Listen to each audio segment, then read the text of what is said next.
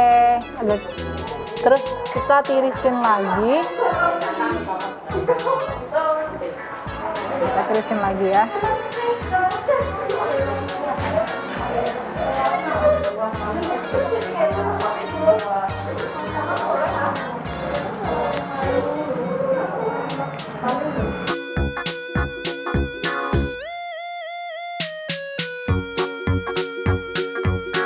Oke, ini airnya ada zat kimianya apa aja?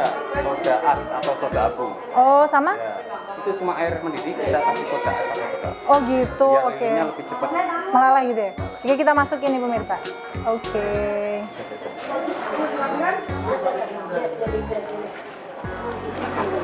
Oh iya.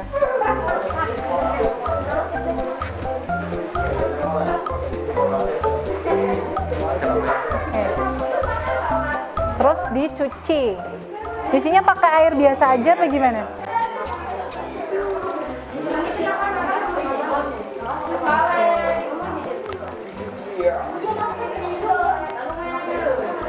Ternyata bocor. Oke, iya. Oke, jadi apa yang cuci? Oke. Jadi ini kita cuci kayak gini dan udah jadi, simple ya. Jadi cuman ada bunga di tengah, terus healing batik TV Farah Farhat.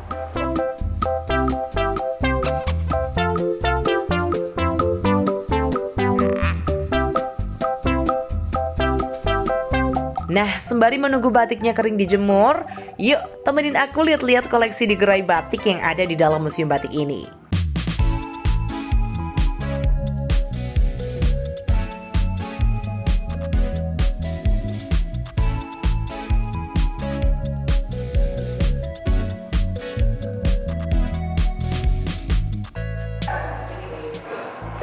Nah, tadi kan kita udah belajar motif-motif batik.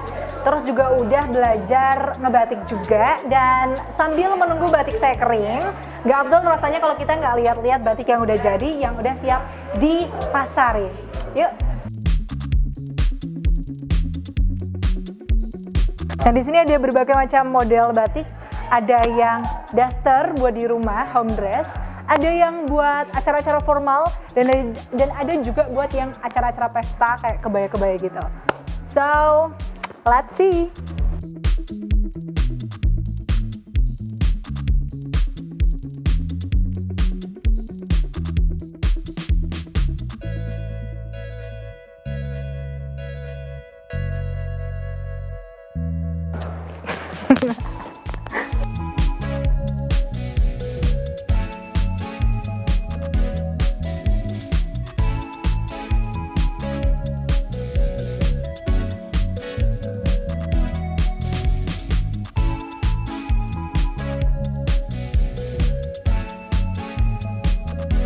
Nah, ternyata di sini juga banyak nih kayak aksesoris-aksesoris yang terbuat dari kain-kain batik. Ada masker, terus juga ada dompet-dompet.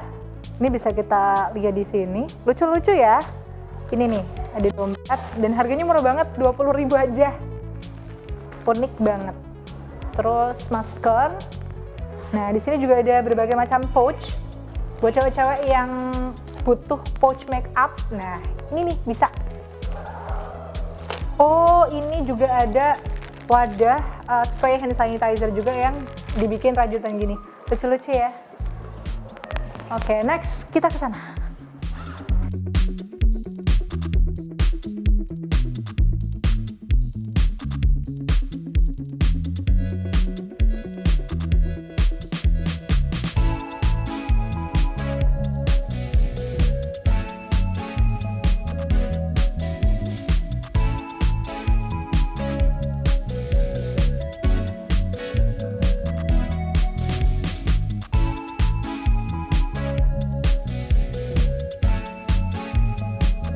Nah, kayaknya sih di sini untuk display batik-batik yang harganya itu pricey gitu. Jadi emang dari kualitas batiknya juga kelihatan ya. Dari batik tulis, batik cap dengan kualitas kain yang oke. Jadi buat kalian-kalian yang kalau ketika datang ke museum batik jangan cuma belajar batik aja, tapi juga ayo belanja batik di sini. Waduh, bagus-bagus ya, cantik. Ada daster atau home dress, aksesoris, dan juga pernak-pernik unik lainnya. Aduh, wajib banget deh pokoknya diborong, murah-murah lagi.